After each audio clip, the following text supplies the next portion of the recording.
ശരിക്കും എനിക്കൊരു self realization വന്ന് നമ്മളുടെ PG പഠിക്കുന്ന ഒരു അറ്റ്മോസ്ഫിയറോ UG പഠിക്കുന്ന അറ്റ്മോസ്ഫിയറോ അല്ല.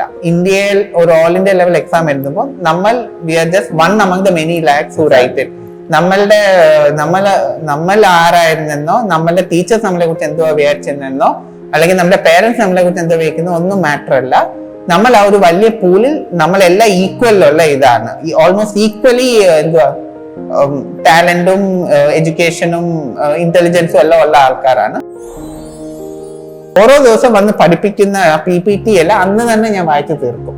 അപ്പൊ അതിന് വേണ്ടായിട്ടല്ല എന്റെ നോട്ട്സ്, ഷോർട്ട് നോട്ട്സ് ഞാൻ അന്ന് തന്നെ ഉണ്ടാക്കിയിരിക്കും. അപ്പൊ ഞാൻ അങ്ങനെ വളരെ സിസ്റ്റമാറ്റിക് ആയിരുന്നു. അതായത് ഒരു ദിവസം കൂടിപ്പോയ ഒരു ക്ലാസ്സിന്റെ ഒപ്പം ഒരു 2.5 മണിക്കൂർ അല്ലെങ്കിൽ 3 മണിക്കൂറായിരിക്കും കിട്ടുന്നത് മിക്കവാറും. ക്ലാസ് കഴിഞ്ഞിട്ടായിരുന്നു പൊതുവെ ഈ പഠിത്തം ഞാൻ ചെയ്തോണ്ടിരുന്നത്. അപ്പൊ അത് അങ്ങനെ ഞാൻ കൺസിസ്റ്റന്റ് ആയിട്ട് ചെയ്യുമായിരുന്നു.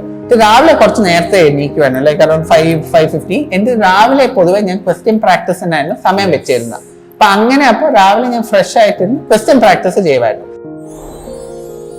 ഒരു പ്രാവശ്യമൊക്കെ തോറ്റുപോയി കഴിഞ്ഞാൽ ആരും വിഷമിക്കേണ്ട കാര്യമില്ല. നമുക്ക് അതിൽ നിന്ന് ഒരുപാട് കാര്യങ്ങൾ പഠിക്കാണ്ട്. അതാണ് നിങ്ങളുടെ ഏതാണെന്ന് ജയത്തിലേക്കുള്ള ഏറ്റവും പ്രധാനപ്പെട്ട ഒരു ഫോർവേഡ് സ്റ്റെപ്സ് ആയിട്ട് നമുക്കത് പറയാനായിട്ട്. ഒരു എക്സാം അല്ല എല്ലാത്തിന്റെ അവസാനം. നമുക്ക് അറിഞ്ഞൂടെ എന്തോ നമ്മുടെ ജീവിതത്തിൽ നടക്കാൻ പോകുന്നത്.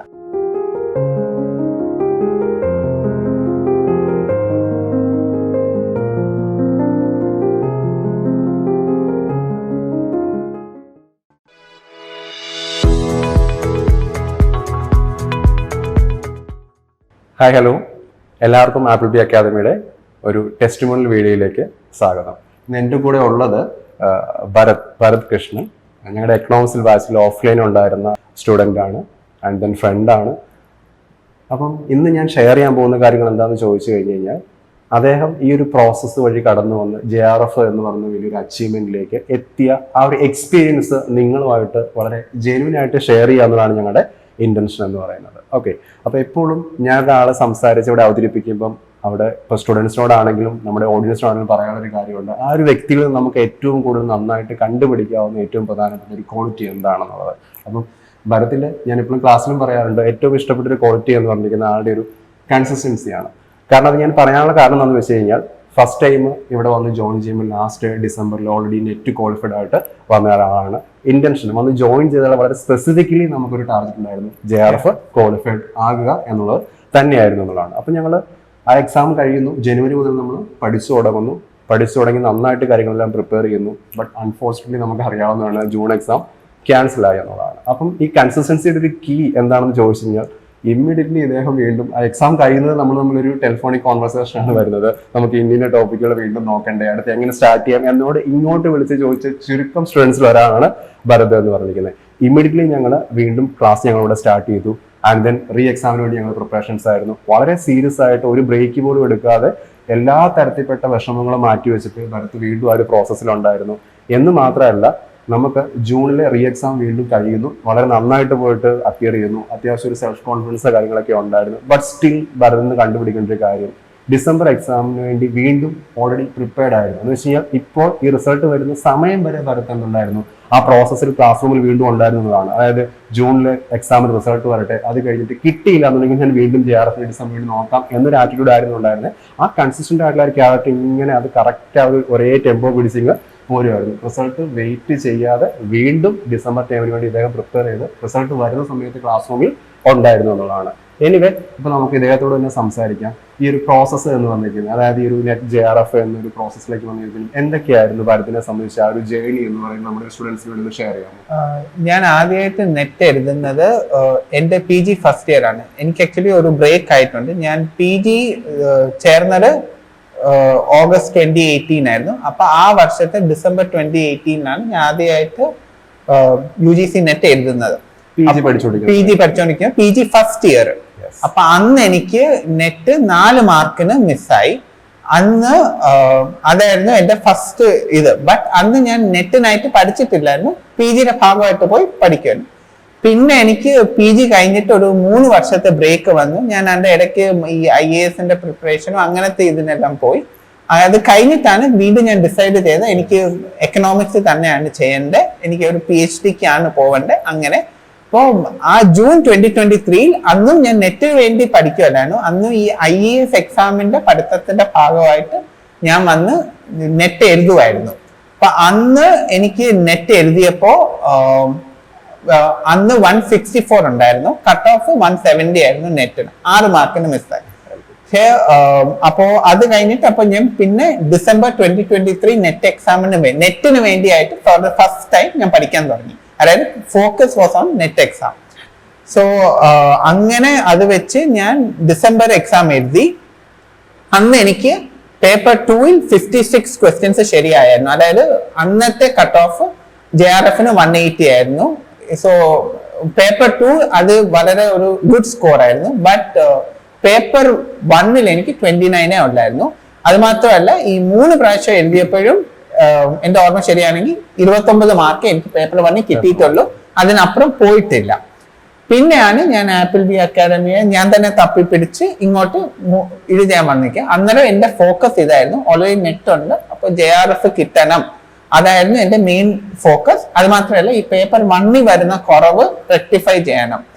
അതാണ് എനിക്ക് ഇതിനെ ഒരു കോംപ്ലിമെന്റ് ചെയ്യാൻ ഒരു കാര്യം എന്താണെന്ന് ചോദിച്ചു കഴിഞ്ഞാൽ, ഭരത്തിന്റെ ഞാൻ നേരത്തെ പറഞ്ഞില്ലേ, ക്വാളിറ്റികളിൽ ഒന്നാണ് സെൽഫ് ആയിട്ട് നല്ല രീതിയിലേക്ക് എനിക്ക് എന്താണ് വേണ്ടത് എന്നുള്ള നല്ലൊരു അവയർനെസ് ഉള്ള ഒരാളാണ്. ഓക്കെ, നെറ്റ് ഉണ്ട് ഓൾറെഡി, ഓക്കെ, അത് JRF ആക്കണം എന്നുള്ളതാണ് ഇന്റൻഷൻ. അപ്പൊ JRF-ലേക്ക് സ്കോർ കുറഞ്ഞു പോകാനുള്ള റീസൺ എന്താണെന്നുള്ളത് കറക്റ്റ് ആയിട്ട് ഐഡന്റിഫൈ ചെയ്തിരുന്നു. കൺസിസ്റ്റന്റ് ആയിട്ട് ഒരു ബിലോ 30 ആയിരുന്നു പേപ്പർ 1 പെർഫോമൻസ് അവിടെ വന്നുകൊണ്ടിരുന്നത് എന്നുള്ളതാണ്. അപ്പൊ അത് ഐഡന്റിഫൈ ചെയ്യും, അത് കറക്റ്റ് ചെയ്യാൻ നമ്മൾ ശ്രമിച്ചത്. നമ്മൾ ആദ്യത്തെ ഒരു ഫേസിൽ മിനിമം ഒരു 35-70% വരണം. പറ്റുമെന്നുണ്ടെങ്കിൽ 40 ശരിയാക്കി 80% വരണം എന്നുള്ളതായിരുന്നു നമ്മുടെ ഒരു പ്രധാനപ്പെട്ട ഒരു ടാർഗറ്റ് ആയിട്ട് ഫിക്സ് ചെയ്ത് നമ്മൾ വർക്ക് ചെയ്തത്. അത് വളരെ സക്സസ്ഫുള്ളി ഇംപ്ലിമെന്റ് ചെയ്യാനായിട്ട് ഭരത്തിന് സാധിച്ചു എന്നുള്ളതാണ്. അപ്പൊ ഞാൻ നേരത്തെ പറഞ്ഞല്ലോ, അതായത് ഭരത് എന്നൊരു സ്റ്റുഡന്റ് ഏറ്റവും വലിയ ക്വാളിറ്റികളിലൊന്ന് അദ്ദേഹത്തിന് ഒരു സെൽഫ് അസസ്മെന്റ് നന്നായിട്ടുണ്ട് എന്നതാണ്. എന്ത് വേണം എന്നുള്ളത് കറക്റ്റ് ആയിട്ട് അറിയാം. ഒരു പ്രോസസ്സിന്റെ റിസൾട്ട് എടുക്കും, അനലൈസ് ചെയ്യും, അവിടെ എന്ത് സംഭവിച്ചു എന്നുള്ളത് ആ ഒരു അനാലിസിസ് വഴി അടുത്ത ഫർദർ സ്റ്റെപ്പ് വളരെ ഈസി ആയിട്ട് മൂവ് ഓൺ ചെയ്യുന്ന ഒരു ക്യാരക്ടർ ഉള്ള ഒരാളാണ്. അപ്പൊ അതുകൊണ്ടാണ് പേപ്പർ 1-ലെ മാർക്ക് കുറഞ്ഞതുകൊണ്ടാണ് JRF-ലേക്ക് വർത്താൻ പറ്റാതിരുന്നത് എന്നുള്ളത് വളരെ വ്യക്തമായിട്ടുള്ള അവയർനെസ് ഉണ്ടായിരുന്നു. അവയർനെസ് മാത്രമല്ല, അത് കറക്റ്റ് ചെയ്യാനുള്ള എല്ലാ നടപടിക്രമങ്ങളും എടുത്തു, എഫേർട്സ് നന്നായിട്ട് ഫോളോ ചെയ്തു. അത് ഏകദേശം ഒരു 40 എത്രയുണ്ടോ നമുക്ക് ഈ പ്രാവശ്യം പേപ്പർ 1 43 ഉണ്ടായിരുന്നു. 43 എന്ന് വെച്ച് കഴിഞ്ഞാൽ 80% എബോവിലേക്ക് പേപ്പർ 1 പെർഫോമൻസ് അവിടെ എത്തി എന്നുള്ളതാണ്. അതാണ് നമുക്ക് ഒരു ഈസി ആക്കി മാറ്റിയത് നമ്മുടെ ഈ പറഞ്ഞ JRF എന്ന കട്ട് ഓഫിലേക്ക് വരിക എന്ന് പറയുന്നത്. അപ്പൊ അങ്ങനെ ഇപ്പൊ വന്നപ്പോ ആദ്യമത്തെ ജൂൺ എക്സാമിന് പഠിച്ചു, പിന്നെ എക്സാം ക്യാൻസൽ ആയി. അപ്പൊ സാറ് പറഞ്ഞ കൂട്ടി ഞാൻ അങ്ങ് പ്രിപ്പയർ ചെയ്തു, അല്ലാതെ അതിന്റെ കോൺസിക്വൻസസിന് വേണ്ടി വെയിറ്റ് ചെയ്തില്ല. അപ്പൊ അങ്ങനെ വീണ്ടും റീ എക്സാം ഓഗസ്റ്റ് 28-ന് പോയി എഴുതി. അപ്പൊ അന്ന് എഴുതിയപ്പോഴേ എനിക്കൊരു സാറ്റിസ്ഫാക്ഷൻ ഉണ്ടായിരുന്നു, പേപ്പർ എളുപ്പമായിരുന്നു, ഞാനും നന്നായിട്ട് ചെയ്തിട്ടുണ്ടായിരുന്നു. അപ്പോൾ അങ്ങനെ ഈ റെസ്പോൺസ് ഷീറ്റ് അങ്ങനെയെല്ലാം കാൽക്കുലേറ്റ് ചെയ്തപ്പോൾ എനിക്ക് പേപ്പർ 1-ൽ 43 ക്വസ്റ്റ്യൻസ് കറക്റ്റ് ആയിരുന്നു. പക്ഷെ അന്നേരം എനിക്ക് പേപ്പർ 2-ൽ 62 ഉള്ളായിരുന്നു. അത് മാത്രമല്ല പേപ്പർ 2-ൽ എനിക്ക് അറിയാവുന്ന 4 ക്വസ്റ്റ്യൻ ഓപ്ഷൻ തെറ്റിച്ച് ഞാൻ ഇട്ടിട്ടും ഉണ്ടായിരുന്നു. അപ്പൊ അങ്ങനെ ഒരു ഡിഫക്റ്റ് ഈ പ്രാവശ്യം വന്നു. ബട്ട് എന്നാലും എന്റെ പെർഫോമൻസ് 2-ലും മോശമല്ലാഞ്ഞ കൊണ്ട് അതായത് അവിടെ പേപ്പർ 2-ൽ അറിയാവുന്ന കുറച്ച് ക്വസ്റ്റ്യൻസ് തെറ്റിപ്പോയി എന്നുണ്ടെങ്കിലും നാച്ചുറലാണ്. നമ്മൾ എപ്പോഴും ക്ലാസ് ഡിസ്കസ് ചെയ്യുക, അറിയാവുന്ന ക്വസ്റ്റ്യൻസ് പരമാവധി കുറച്ചേ തെറ്റിക്കാൻ പാടുള്ളൂ. അത് നമുക്ക് ക്യാച്ചപ്പ് ചെയ്യാൻ പറ്റിയതും കവറപ്പ് ചെയ്യാൻ പറ്റിയതും ആ പേപ്പർ 1-ൽ അത്രത്തോളം നമുക്കൊരു ഹൈ പെർഫോമൻസ് നമുക്ക് അവിടെ വരാൻ പറ്റിയതുകൊണ്ടാണ്. അപ്പം അതിൽ നിന്ന് കേട്ടുകൊണ്ടിരിക്കുന്ന സ്റ്റുഡൻസ് മനസ്സിലാക്കേണ്ട കാര്യം, പരമാവധി അറിയാവുന്ന ക്വസ്റ്റ്യൻസ് തെറ്റിക്കാതിരിക്കാൻ എന്ത് ചെയ്യേണ്ടതാണ്, ശ്രമിക്കേണ്ടതാണ്. അതല്ലാന്നുണ്ടെങ്കിൽ മാർജിനലി കട്ട് ഓഫ് ഒക്കെ വരുമ്പോൾ മേ ബി നമുക്ക് ചില കോംപ്ലിക്കേഷൻസ് ഉണ്ടാകാനുള്ള പോസിബിലിറ്റീസ് അവിടെ ഉണ്ട് എന്നുള്ളതാണ്. അത് മാത്രമല്ല ഈ പഠിക്കുന്ന പ്രോസസ്സിൽ എനിക്ക് ഒരു കാര്യം മനസ്സിലായി, ആ എക്സാം ദിവസം എന്ത് നടക്കുന്നു എന്ന് വളരെ ഇമ്പോർട്ടൻറ്റ്. നമ്മൾ ഇപ്പൊ ഇതുവരെ നോക്കിയ എന്റെ നെറ്റ് പെർഫോമൻസിൽ പേപ്പർ 2 എപ്പോഴും നല്ലതായിട്ട് പെർഫോം ചെയ്യാൻ പറ്റിയതാണ്. ഈ പ്രാവശ്യം വന്നപ്പോ മോശമല്ല, ബട്ട് എന്നാലും അത്ര ഗ്രേറ്റും അല്ലായിരുന്നു. പക്ഷേ എന്തുവാ, 2-ലും ഈക്വൽ ആയിട്ടും, അതായത് വേണ്ട ഇത് റെക്ടിഫൈ ചെയ്തു. ഞാൻ എപ്പോഴും ക്ലാസ്സിൽ പറയാലോ, ഒരു നാഷണൽ എക്സാംസിൽ എസ്പെഷ്യലി UGC നെറ്റ് എക്സാം പോലെ എക്സാം വരുമ്പോൾ ഈ 2 പേപ്പേഴ്സിൽ ഒരു പേപ്പർ എപ്പോഴും ടഫസ്റ്റ് ആയിരിക്കും. എന്നാൽ ഒരു പേപ്പർ അതിനോടനുസരിച്ച് മോഡറേറ്റ് ലെവൽ ഈസി ലെവൽ ആകാനുള്ള പോസിബിലിറ്റി ഇത് ഏത് എന്നുള്ളത് നമുക്ക് പറയാൻ പറ്റത്തില്ല. അപ്പം നമ്മൾ 2 പേപ്പറും നന്നായിട്ട് നമ്മൾ പ്രിപ്പയർ ചെയ്തു. പേപ്പർ 2 നമുക്ക് മോഡറേറ്റ് ഈസി ലെവൽ ആണെങ്കിൽ അതിന് മാക്സിമം നമ്മൾ സ്കോർ ചെയ്യണം. നേരെ തിരിച്ച് പേപ്പർ 1 മോഡറേറ്റ് ഈസി ആണെങ്കിൽ അതിന് മാക്സിമം നമ്മൾ സ്കോർ ഡിപ്പെൻസ്. അപ്പോൾ ഈ എന്നോട് ഇപ്പോൾ പറഞ്ഞ പോയിന്റ് തന്നെയാണ്, അന്നത്തെ ആ ദിവസം വളരെ മാറ്റമാണെന്നുള്ളതാണ്. നമ്മൾ പല കുട്ടികളും ഈ പ്രോസസ്സിൽ ഡിസ്ക്വാളിഫൈ പോയതിനു ശേഷം മനസ്സിനെടുത്ത് പോകുന്ന അന്നത്തെ ദിവസം വർക്കാകത്തോണ്ടാണെന്ന് മനസ്സിലാക്കാതെ അത് അവരുടെ ഒരു ഫെയിലിയർ ആയിട്ട് അവർ എടുക്കുകയും മാറിപ്പോകുന്ന സിറ്റുവേഷൻ നമ്മൾ പലപ്പോഴും കണ്ടിട്ടുണ്ട് എന്നതാണ്. അതിൽ നിന്ന് അപ്പോൾ ഇങ്ങനെയുള്ളൊരു പ്രോസസ്സിൽ നമ്മൾ പലപ്പോഴും ഇവിടെ തന്നെ കാണാം, ക്ലാസ് റൂമൊക്കെ ആണെങ്കിലും കുറേ കുട്ടികൾ എഫോർട്ട് എടുക്കുന്നു. ഒരു പ്രാവശ്യം അവർക്കൊന്ന് റിജക്ഷൻ വന്നു കഴിയുമ്പോഴത്തേനും കുറച്ച് അതിനെ അതിജീവിക്കാൻ പറ്റാതെ പോകുന്ന പല എക്സാമ്പിൾസ് നമ്മൾ കണ്ടിട്ടില്ല. അപ്പം ഭരത്തിന്റെ ഒരു എക്സ്പീരിയൻസിൽ ഈ പറഞ്ഞിരിക്കുന്ന ഈ JRF പോലുള്ള ഒരു അച്ചീവ്മെന്റിലേക്ക് വരാനായിട്ട് വന്ന അതിൻ്റെ ഒരു സ്ട്രെങ്ത് എന്ന് പറഞ്ഞിരിക്കുന്നത് പറഞ്ഞിരിക്കുന്നത് എന്താ, ലേണിംഗ് എവിടെ നിന്ന് കിട്ടി? മെയിൻലി ഞാൻ പറഞ്ഞത് എന്റെ PG കഴിഞ്ഞിട്ട് 3 വർഷം ബ്രേക്ക് ഉണ്ടായിരുന്നു. അന്നേരം ഈ IAS മാത്രമല്ല ഈ UPSCയും വേറെ എക്സാംസ് അങ്ങനെ ഒരുപാട് കോമ്പറ്റേറ്റീവ് എക്സാംസ് ഞാൻ എഴുതിയാണ്. അന്നേരമാണ് ശരിക്കും എനിക്കൊരു സെൽഫ് റിയലൈസേഷൻ വന്നത്, നമ്മളുടെ PG പഠിക്കുന്ന ഒരു അറ്റ്മോസ്ഫിയറോ UG പഠിക്കുന്ന അറ്റ്മോസ്ഫിയറോ അല്ല. ഇന്ത്യയിൽ ഒരു ഓൾ ഇന്ത്യ ലെവൽ എക്സാം എഴുതുമ്പോൾ we are just one among the many lakhs who write it. നമ്മൾ ആരായിരുന്നെന്നോ നമ്മളുടെ ടീച്ചേഴ്സ് നമ്മളെ കുറിച്ച് എന്തോ വിചാരിച്ചിരുന്നെന്നോ അല്ലെങ്കിൽ നമ്മുടെ പേരൻസ് നമ്മളെ കുറിച്ച് എന്തോ വിചാരിക്കുന്നോ ഒന്നും മാറ്റർ അല്ല. നമ്മൾ ആ ഒരു വലിയ പൂളിൽ നമ്മളെല്ലാം ഈക്വലുള്ള ഇതാണ്, ഓൾമോസ്റ്റ് ഈക്വലി എന്തുവാ ടാലന്റും എഡ്യൂക്കേഷനും ഇന്റലിജൻസും എല്ലാം ഉള്ള ആൾക്കാരാണ്. അന്നേരം പക്ഷെ ആ ഒരു എൻവയൺമെന്റിൽ ആർക്കാണോ സക്സസ്ഫുൾ ആവാൻ പറ്റുന്നത് അത് ആ ഒരു എക്സാം സ്പെസിഫിക് ആയിട്ടാണ് ആൾക്കാർ ചെയ്യുന്നത്.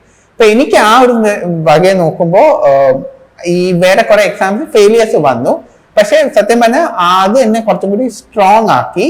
സോ അതുകൊണ്ട് പിന്നെ അത് മാത്രമല്ല അങ്ങനെ ഒരു എക്സ്പീരിയൻസിൽ കൂടെ പോയ കൊണ്ടും എനിക്ക് PhD ചെയ്യാൻ JRF അനിവാര്യമാണെന്ന് മനസ്സിലാക്കിക്കൊണ്ടാണ് എൻ്റെ ഒരു മെയിൻ ഡിറ്റർമിനേഷൻ ഉള്ള കാര്യം.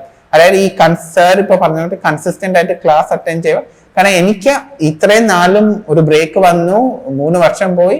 അപ്പൊ അത് കുറവ് പരിഹരിക്കണമെങ്കിൽ ഇനി ഇതേ ഉള്ളൂ മാർഗം എന്ന് എനിക്ക് മനസ്സിലായി. അപ്പൊ അതുകൊണ്ടായിരുന്നു അതിനോടുള്ള എന്തുവാ ഡിറ്റർമിനേഷനും കൺസിസ്റ്റന്റ് ആയിട്ട് പഠിക്കാനുള്ള ഇതും. ഇപ്പൊ ഞാൻ പറയത്തില്ല ഞാൻ വളരെ ഹാർഡ് വർക്കിംഗ്, അതായത് ചുമ്മാ 8 മണിക്കൂർ ഒരു ദിവസം ഇരുന്ന് പഠിക്കുക, അങ്ങനെയല്ല. ഓരോ ദിവസം പഠിപ്പിക്കുന്നത് ഞാൻ ഇവിടെ എസ്പെഷ്യലി ഇവിടെ വന്നിട്ടുള്ള പ്രോസസ്സ് പറയാം. ഓരോ ദിവസം വന്ന് പഠിപ്പിക്കുന്ന PPT എല്ലാം അന്ന് തന്നെ ഞാൻ വായിച്ചു തീർക്കും. അപ്പൊ അതിന് വേണ്ടായിട്ടുള്ള എന്റെ നോട്ട്സ്, ഷോർട്ട് നോട്ട്സ് ഞാൻ അന്ന് തന്നെ ഉണ്ടാക്കിയിരിക്കും. എന്റെ ഒരു അണ്ടർസ്റ്റാൻഡിങ്, എന്റെ ഒരു സിസ്റ്റമാറ്റിക്. അപ്പൊ ഞാൻ അങ്ങനെ വളരെ സിസ്റ്റമാറ്റിക് ആയിരുന്നു. അതായത് ഒരു ദിവസം കൂടിപ്പോയ ഒരു ക്ലാസ്സിന്റെ ഒപ്പം ഒരു 2.5 മണിക്കൂർ അല്ലെങ്കിൽ 3 മണിക്കൂറായിരിക്കും കിട്ടുന്നത് മിക്കവാറും. ക്ലാസ് കഴിഞ്ഞിട്ടായിരുന്നു പൊതുവെ ഈ പഠിത്തം ഞാൻ ചെയ്തോണ്ടിരുന്നത്, അന്ന് പഠിപ്പിക്കുന്നതിന്റെ ഇത്. അപ്പൊ അത് അങ്ങനെ ഞാൻ കൺസിസ്റ്റന്റ് ആയിട്ട് ചെയ്യുമായിരുന്നു. രാവിലെ കുറച്ച് നേരത്തെ എണീക്കുവായിരുന്നു, ലൈക്ക് അറൌണ്ട് 5:50. എന്റെ രാവിലെ പൊതുവെ ഞാൻ ക്വസ്റ്റ്യൻ പ്രാക്ടീസിനായിരുന്നു സമയം വെച്ചിരുന്നത്. അപ്പൊ അങ്ങനെ അപ്പോൾ രാവിലെ ഞാൻ ഫ്രഷ് ആയിട്ടിരുന്ന് ക്വസ്റ്റ്യൻ പ്രാക്ടീസ് ചെയ്യുമായിരുന്നു. അപ്പൊ ഈ രണ്ടൊരു കാര്യവും ഉണ്ട് വളരെ ഇമ്പോർട്ടൻറ്റ്. പക്ഷെ പിന്നെ അവസാനമായപ്പോൾ എനിക്ക് റിവിഷൻ ചെയ്യാൻ ആക്ച്വലി ടൈം ഇല്ലായിരുന്നു. പക്ഷെ അന്നേരം ഞാൻ എന്തുവാ ചെയ്ത ക്വസ്റ്റ്യൻസ് ഞാൻ എപ്പോഴും പ്രാക്ടീസ് ചെയ്തുകൊണ്ടിരുന്നു. കാരണം എനിക്ക് ഒരു കാര്യം മനസ്സിലായി, ഈ നമ്മൾ എന്ത് റിവൈസ് ചെയ്താലും നമുക്ക് ചിലപ്പോൾ എല്ലാം ഒന്നും കിട്ടത്തില്ല. അപ്പോൾ എനിക്ക് പക്ഷേ ഒരു അഡ്വാൻറ്റേജ് ക്വസ്റ്റ്യൻ പ്രാക്ടീസിൽ കൂടെ ഉണ്ടായിരുന്നത്, തെറ്റുന്ന ക്വസ്റ്റ്യൻസ് ഞാൻ എപ്പോഴും ഓർത്തിരിക്കുമായിരുന്നു. ലൈക്ക് അത് എനിക്ക് ഒരിക്കലും ഞാൻ മറക്കാം. പൊതുവെ എനിക്ക് കിട്ടുന്ന ക്വസ്റ്റ്യൻസ് ആയിരുന്നു ഞാൻ മറന്നു പോകുന്നത്. തെറ്റുന്ന ക്വസ്റ്റ്യൻസ്, എന്റെ എറേഴ്സ് ഞാൻ ഒരിക്കലും മറക്കത്തില്ലായിരുന്നു. അപ്പൊ അത് എനിക്ക് എപ്പോഴും റെക്ടിഫൈ ചെയ്യാൻ പറ്റുന്നുണ്ടായിരുന്നു. ടെസ്റ്റ് പേപ്പേഴ്സ് എന്ന് പറഞ്ഞിരിക്കുന്നത് വളരെ ഇമ്പോർട്ടന്റ് ആയിട്ട് ഒരു കാര്യമായിരുന്നു ഈ പ്രോസസ്സിൽ എന്നാണ് അവിടെ ഭരത് പറഞ്ഞു വെച്ചത്. അത് എനിക്ക് നന്നായിട്ട് അറിയാവുന്നതാണ്. നമുക്കിവിടെ ക്ലാസ് റൂമുകളിൽ ഒരുപാട് ടെസ്റ്റ് പേപ്പേഴ്സ് ഉണ്ട്. പക്ഷെ അത് മാത്രമല്ല, ഭരത് എക്സ്ട്രാ ആയിട്ട് വീണ്ടും maximum kind of objective questions practice ചെയ്യാൻ ശ്രമിച്ചിരുന്നു. ഇപ്പോഴും ഞാൻ ഓർക്കുന്നുണ്ട്, എക്സാമിന് അവസാനമായതിന് ഇവിടെ വന്നൊരു ക്വസ്റ്റ്യൻ ബാങ്ക് വീണ്ടും അഡീഷണൽ ആയിട്ട് എടുത്തുകൊണ്ട് പോയിട്ട് അതിലെ ഒരുപാട് MCQ ക്വസ്റ്റ്യൻസ് വീണ്ടും അഡീഷണൽ ആയിട്ട് പ്രാക്ടീസ് ചെയ്യുന്നു. അപ്പൊ ഇദ്ദേഹത്തിന്റെ ആ ഒരു പ്രോസസ്സിൽ ക്വസ്റ്റ്യൻസ് പ്രാക്ടീസ് എന്ന് പറയുന്നതിന് വളരെ ഒരു റോൾ അവിടെ ഉണ്ടായിരുന്നു എന്നുള്ളതാണ്. പിന്നെ നമ്മൾ നേരത്തെ സ്ട്രെസ് ചെയ്ത് പറഞ്ഞില്ലാന്നുള്ളൂ, ഈ JRF എന്ന് പറഞ്ഞൊരു അച്ചീവ്മെന്റിലേക്ക് വരാനായിട്ട് ഭരത്തിന് കിട്ടിയ ഒരു സ്ട്രെങ്ത് എന്ന് പറഞ്ഞിരിക്കുന്നത് ഒരു ടൈം പീരീഡിൽ അദ്ദേഹത്തിനുണ്ടായ ചില കൊച്ചു റിജക്ഷൻസ് ആണ് നമ്മളെ എന്താ പറഞ്ഞിരിക്കുന്നത് ഏറ്റവും അടുത്ത ലെവലിലേക്ക് മൂവ് ഓൺ ചെയ്യേണ്ടത് നമുക്കവിടെ സ്ട്രെങ്ത് കിട്ടുന്നത്. അപ്പോൾ കേട്ടോണ്ടിരിക്കുന്ന ആൾക്കാർ വിചാരിക്കും പെട്ടെന്ന് നമുക്കൊരു ദിവസം കൊണ്ട് നമ്മൾ വളരെ ബ്രൈറ്റ് ആയതുകൊണ്ട് ബ്രില്യന്റ് ആയതുകൊണ്ട് നമുക്ക് JRF കിട്ടിയെന്നുള്ളത്. 4 വർഷത്തെ ഗ്യാപ്പിന് ശേഷമാണ്, അതായത് ഞാൻ PG നേരത്തെ എനിക്ക് 4 വർഷം എടുക്കേണ്ടി വന്നു. നമ്മൾ പഠിച്ചുകൊണ്ടിരിക്കുന്ന സ്കൂളുകളിൽ കോളേജിലൊക്കെ നമ്മൾ വളരെ എബോവ് ഔട്ട്സ്റ്റാൻഡിംഗ് സ്റ്റുഡന്റ് ആണ്. അപ്പൊ ആ ഒരു പൂളിൽ നമ്മൾ എന്നും ടോപ്പ് സീഡ് ആണ്. അത് കഴിഞ്ഞ് നമ്മളൊരു നാഷണൽ ലെവൽ എക്സാമിലേക്ക് UPSC പോലുള്ള എക്സാമിലേക്ക് വന്നു കഴിയുമ്പോൾ അവിടെ എല്ലാവരും ഒരേപോലെ വളരെയധികം ഇന്റലിജന്റ് ആയിട്ടുള്ള ആൾക്കാർ കോമ്പീറ്റ് ചെയ്യുന്നു. അപ്പൊ ആ ദിവസം നമുക്ക് അല്ലെങ്കിൽ പോലും നമ്മൾ റിജക്ട് ചെയ്യപ്പെടാം. ഓക്കെ, ആ ഒരു റിയലൈസേഷൻ ആണ് എന്ന് വെച്ച് കഴിഞ്ഞാൽ നമ്മളെപ്പോലെ മിടുക്കന്മാരായിട്ടുള്ള ഒരുപാട് പേര് ഇവിടെ ഉണ്ട്, വൺ ഡം ആണെന്നൊരു റിയലൈസേഷൻ ആണ് ആ ഒരു തോൽവിയുടെ കാര്യമൊന്നും. അല്ലെങ്കിൽ നമുക്ക് ആ സമയത്ത് അതിന് തോൽവിയൊന്നും നമ്മൾ വിളിക്കണം പറയുന്നത് നമുക്ക് പെർഫോം ചെയ്യാൻ പറ്റിയില്ല എന്നുള്ളതേ ഉള്ളൂ. അന്ന് പെർഫോം ചെയ്യാൻ പറ്റാത്തതിന്റെ കാര്യം അതാണ്. നമ്മളെപ്പോലെ ഒരുപാട് പേരുണ്ട്, അന്ന് നമ്മുടെ ദിവസമായിരുന്നില്ല എന്ന് മാത്രമേ ഉള്ളൂ. അതിൽ നിന്ന് ഭരത്ത് കറക്റ്റായിട്ട് കാര്യങ്ങൾ പഠിക്കുന്നു. അന്ന് പറ്റിയ ആ കാര്യങ്ങളുണ്ട്, ആ പ്രോസസ് വഴിയിട്ട് JRFിലേക്കുള്ള ഏറ്റവും പ്രധാനപ്പെട്ട അച്ചീവ്മെന്റ് ആയിട്ട് ഭരത്തിനെ സംബന്ധിച്ച് അവിടെ വന്നിരിക്കുന്നത് എന്ന് പറഞ്ഞിരിക്കുന്നത് ആ ഒരു ഒബ്ജക്റ്റീവ് ക്വസ്റ്റ്യൻസ് പ്രാക്ടീസ് ചെയ്ത് ആ ഒരു അച്ചീവ്മെന്റ് അദ്ദേഹത്തിന് വളരെ ഇമ്പോർട്ടന്റ് ആയിട്ട് അവിടെ വന്നിട്ടുണ്ട്. അതുപോലെ തന്നെ ഈ പറഞ്ഞിരിക്കുന്ന നമുക്ക് ആ ഒരു ബെറ്റർ ആയില്ലായിരുന്ന ഒരു സമയം നമ്മൾ കടന്നു പോയപ്പോൾ അതുവഴി നമുക്ക് കിട്ടിയിരുന്ന ലേണിംഗ് നമ്മളെ സംബന്ധിച്ച് എന്തായിരുന്നു വളരെ ഇമ്പോർട്ടന്റ്. അതായത് ഇപ്പൊ പറഞ്ഞു കൂട്ട് 4 പ്രാവശ്യം നെറ്റ് എഴുതിയെങ്കിലും 2 പ്രാവശ്യമാണ് നെറ്റിനായിട്ട് ഫോക്കസ് ചെയ്ത് പഠിച്ചത്. ഫസ്റ്റ് അറ്റംപ്റ്റ് ഫോക്കസ് ചെയ്ത് പഠിച്ചപ്പോൾ നെറ്റ് കിട്ടി, സെക്കൻഡ് ഇത് JRF കിട്ടി. അപ്പൊ ആ എക്സാമിനായിട്ടുള്ള ഇത് എന്റെ എറേഴ്സ് ഞാൻ റെക്ടിഫൈ ചെയ്തു. മെയിൻലി എന്നെ സഹായിച്ചത് ഈ ക്വസ്റ്റ്യൻ പ്രാക്ടീസ് തന്നെയാണ്. പിന്നെ നമ്മൾ നേരത്തെ പറഞ്ഞ ഒരു പോയിന്റ്, അതായത് ഒരു പ്രാവശ്യമൊക്കെ തോറ്റുപോയി കഴിഞ്ഞാൽ ആരും വിഷമിക്കേണ്ട കാര്യമില്ല, നമുക്ക് അതിൽ നിന്ന് ഒരുപാട് കാര്യങ്ങൾ പഠിക്കാണ്ട്. അതാണ് നിങ്ങളുടെ ഏതാ പറഞ്ഞിരിക്കുന്നത് ജയത്തിലേക്കുള്ള ഏറ്റവും പ്രധാനപ്പെട്ട ഒരു ഫോർവേഡ് സ്റ്റെപ്സ് ആയിട്ട് നമുക്കത് പറയാനായിട്ട്. ഒരു എക്സാം അല്ല എല്ലാത്തിന്റെ അവസാനം. അപ്പൊ അങ്ങനെ നമുക്ക് അറിഞ്ഞൂടെ എന്തോ നമ്മുടെ ജീവിതത്തിൽ നടക്കാൻ പോകുന്നത്. അതായത് UPSC പോലൊരു എക്സാമിന്റെ പ്രിപ്പറേഷൻസും അതിന്റെ ഒരു പ്രഷറും ആ പറഞ്ഞൊരു പ്രോസസ്സിലേക്ക് വന്നു കഴിയുമ്പോൾ അതിൽ നിന്ന് കിട്ടുന്ന ഒരു ലേണിംഗ് ആണ് നമ്മളെ സംബന്ധിച്ചോടെ എന്ത് വന്നിരിക്കുന്നത്. ഈ ഒരു എക്സാമിലേക്ക് വന്നപ്പോൾ നമുക്ക് പറ്റിയ മിസ്റ്റേക്കുകൾ റെക്ടിഫൈ ചെയ്യാൻ അടുത്തേക്ക് നമുക്ക് മൂവ് ഓൺ ചെയ്യാൻ വന്നൊരു സിറ്റുവേഷൻ കേട്ടോ.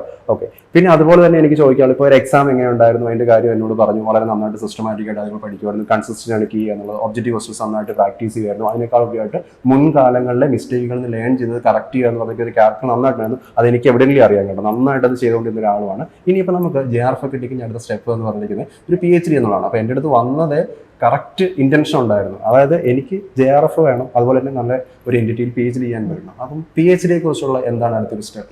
ഇപ്പൊ ഒരു ക്ലിയർ ഇതില്ല, പക്ഷെ എന്നാലും ഒരു സെൻട്രൽ ഇൻസ്റ്റിറ്റ്യൂട്ടിന്, അതായത് നല്ലൊരു സെൻട്രൽ ഇൻസ്റ്റിറ്റ്യൂട്ടിന് PhD ചെയ്യാനെന്നാണ് എൻ്റെ ഒരു ആഗ്രഹം. അപ്പൊ അതിനിയും എന്തുവാണ് കണ്ടോ. അപ്പൊ അവിടെ PhD കുറിച്ചൊരു കാര്യം പറയുമ്പോഴും ഭരത്തിന് കൃത്യമായിട്ടൊരു വിഷൻ അവിടെയുണ്ട്.